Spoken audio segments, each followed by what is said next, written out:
told you to be careful. Now you're...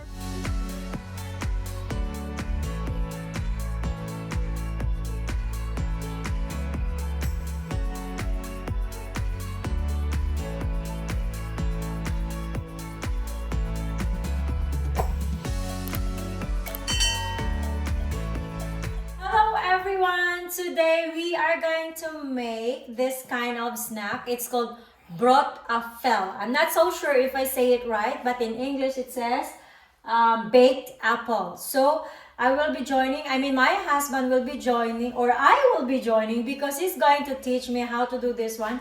It will be my first time to do this. So finally, I convinced him to be in my vlogs because somebody is requesting that my husband should be in my vlog. So here he is now. So what do we need now for our snack baking? We need this. What are the ingredients, love? We need this 4 apples. And almond paste.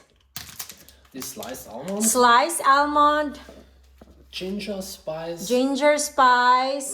Raisins. And we need a little bit of port wine. And also a little bit of rum.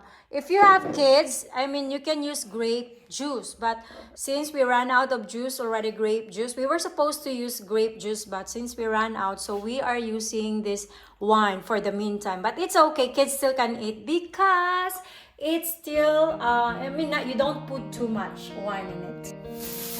Okay, then when should I add the wine? So it seems now that I am the one cooking. I thought you will be the one cooking. You will supervise me. So the real chef is doing it now. He's checking it and I'm not doing it really right.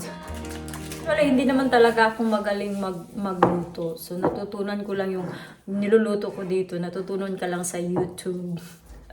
Nagwa-watch lang ako ng mga videos. So my husband think that I am also a good cook. But actually I'm not.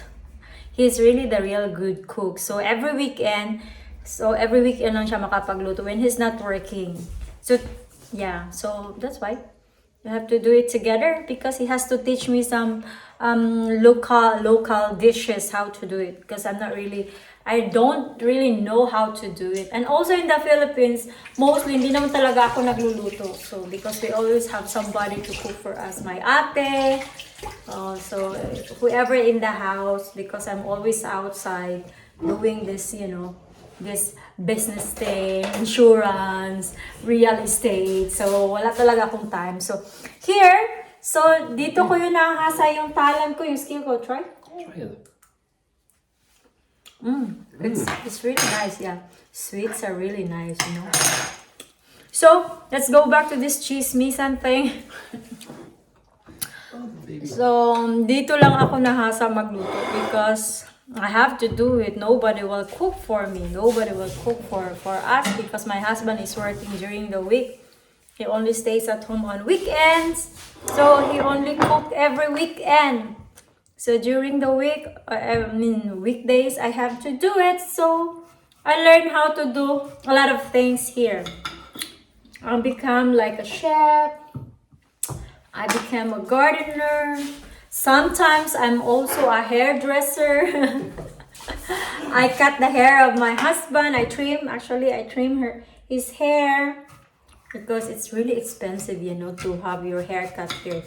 How much does it cost, love? Around 20 euros or 30? Around 30. Yeah, around 30 euros. And if, you know what, I always say expensive because I always convert it into pesos. That's why I always say, that's too expensive. But they said, for you not to feel that it's not expensive, you should not convert it into peso. But maybe because I'm new here, maybe when I stay here longer, so I will not convert it anymore. But 30 euros, can you imagine for a haircut?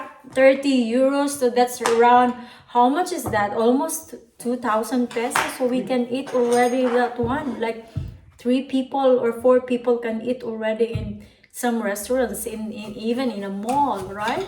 So that's really expensive here to live here. So for you to save, that's why we are planting our own flowers. So as much as possible, but if you can do it by yourself, You do it by yourself.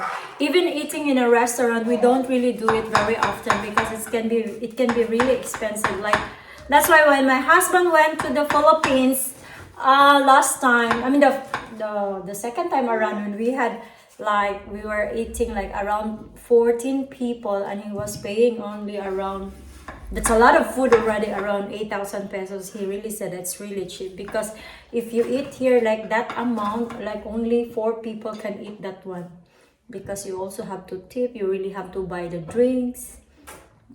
Yeah, it's mandatory, the 10% tip, right? Yeah, it's mandatory. That's really added to your bill, to your, sa babayaran nyo, i-add up talaga nila. So, that's it. That's how expensive to live in Europe. So if you can do things on your own, like cooking, so you do it. Actually, it's not expensive naman if you cook it at home. Like you don't eat in the restaurant. You cook your own food. It's not expensive because the ingredients are not expensive. But if you are eating outside, then that becomes very expensive. You see, making a hole, it's like like that. Okay, let's see and find out what's next.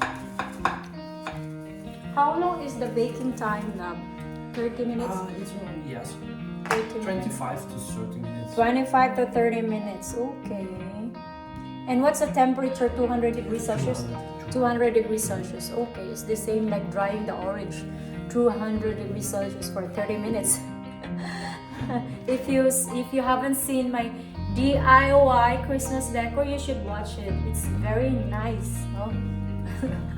No, in modesty side, it's not that I'm bragging, but it's really nice, you know, because it's the kitchen will smell so good when you're drying the orange.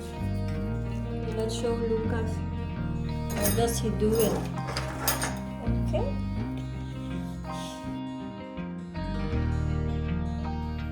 Hey, what are you doing here?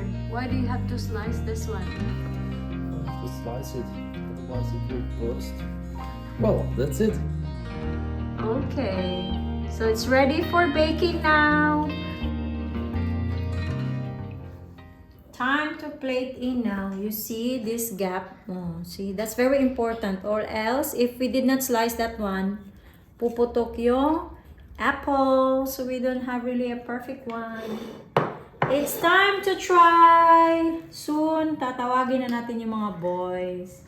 We can call them and have a try. It's good for 4 persons only because Lucas cannot try it yet. Right, Lucas?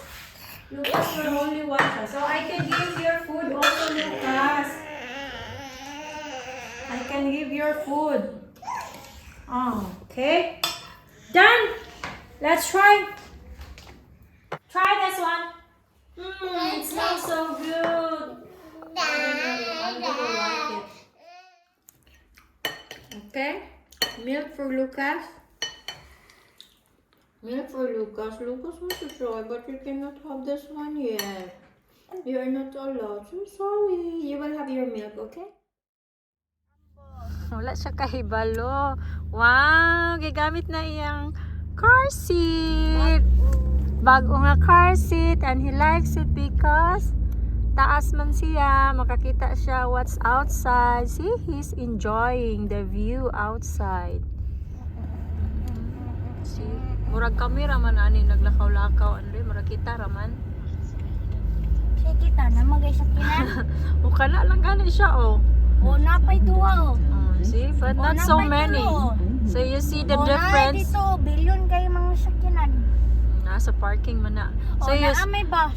Oh, unsa man nimong na-observe what can you see the difference? Diba sa Pilipinas traffic kayo o diri o walay traffic? Ay, hi. It's not holiday anymore. Dito mura mag-rampage. Rampage. Pero kay mga terminologies ba exact kayo. Oh, it's so nice here. Oh my. Are we parking? I think this is a perfect place where we can have picnic. Are we allowed to do picnic here?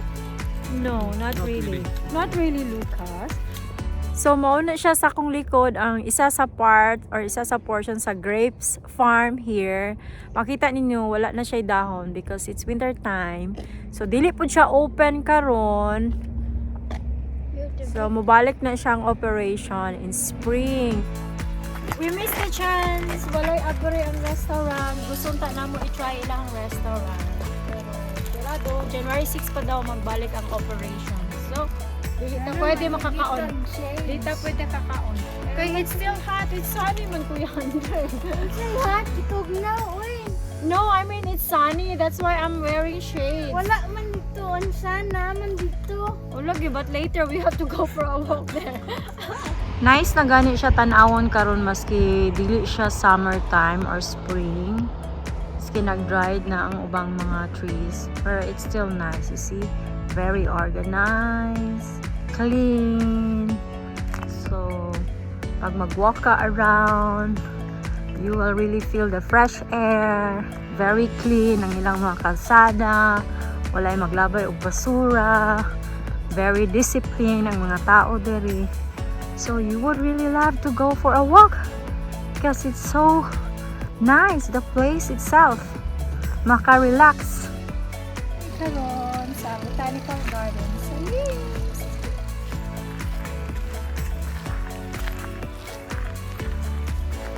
The last plant standing. Bamboo. Ay!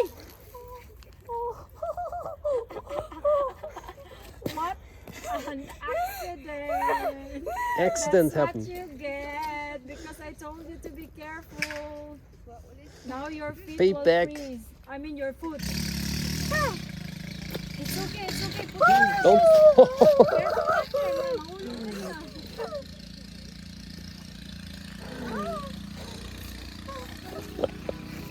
Welcome to their botanical garden. Because ang banana, there is Austria, dili mag-grow. So, libutang na lang nila silang botanical garden. So, everything here, katong mo grow sa tropical countries like banana. It's inside the glass house. Ay, dili man mo grow sila. Oh, that one. That's so nice, you know. This one, it's very expensive. This is Monstera. Variegated Monstera. Actually, you can find all of this in sa buang mga sa forest. Different kinds of orchids. Monstera also, this one is nice. Monstera. It's coming from the Philippines, you see? Oh, I'm so proud. Yes. At least our plant is featured here in Austria Botanical Garden. From Philippines. I forgot what's the name of this.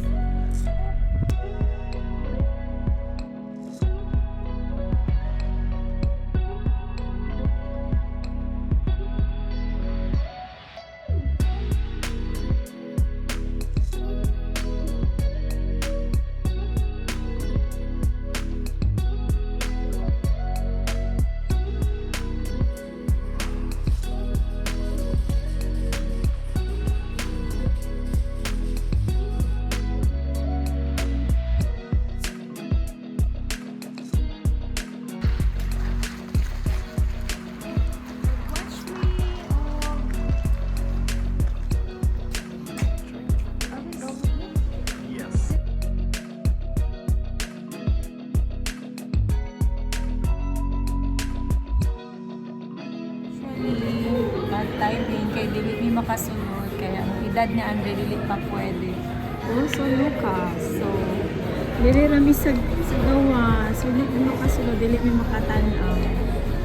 So actually nindot ang kami siya no kay kani siya sila nagagamit og gas, electric ang ilang kuan. So walay mga sa tawagan na aso nga mogawas.